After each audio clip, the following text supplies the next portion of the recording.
Hey, welcome back to the Friday Funnies. You know, I'd like to begin this week's Funnies with a summary of Wednesday night's debate. Unfortunately, I can't do that because nobody answered the freaking questions.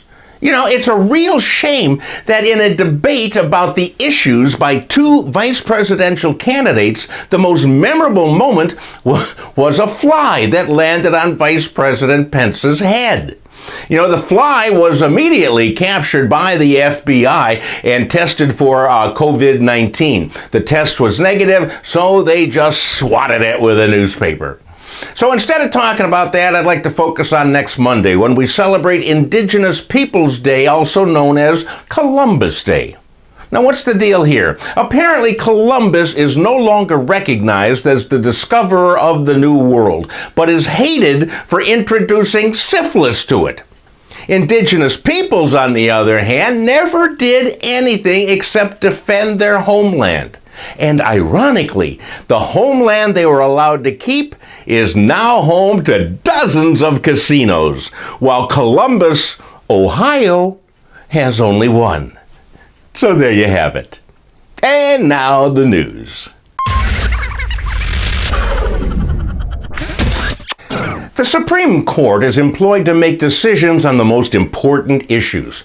But the importance varies, I think, from country to country. For instance, in Ireland this week, the Irish Supreme Court ruled that the bread used at Subway to make their sandwiches is not legally bread. What are you going to do about it then? Call it cooked dough? I mean, at least that would be keeping with the Irish tradition of renaming foods. You know, like colcannon, made out of potatoes, or coddle, which is leftovers, and black and white pudding, which is made from suet, blood, and oatmeal, and should never be confused with a dessert. Word to the wise.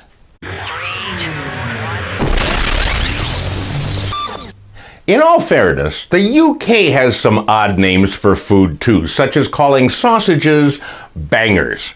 This week it was revealed that 15-year-old Ben Simpson from Wales has eaten nothing but bangers as long as he can remember. Now this is going far beyond the stage of being a picky eater. Ben has eaten 3 meals a day of bangers and water his whole life. He was diagnosed as having ARFID, Avoidant Restrictive Food Intake Disorder, and he's been treated with hypnotherapy to the point where now he will eat almost anything, except Subway bread, which he heard is not bread.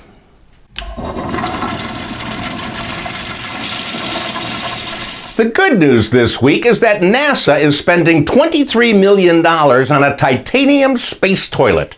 They created a toilet which is compact in size to give astronauts more room to move around. The titanium toilet is going to be camper size, but it'll be 28 inches tall with the seat tilted towards the front to make it easier for the women astronauts.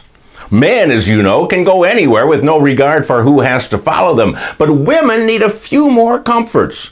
So as long as you're spending $23 million, why not include a few feminine extras, like a bidet would be nice. Also, a heated seat would be appreciated, and a self-cleaning toilet would be vital. When a male astronaut was told of the change, he said, "That's nice for the women, but I'll just keep going for a spacewalk like I have been." That's it, my friends, for another week of the Friday Funnies. Thanks for watching. Please pass them along to your friends and neighbors. Leave us a like, leave us a comment. I'm very needy that way. And I'll see you back here next Friday.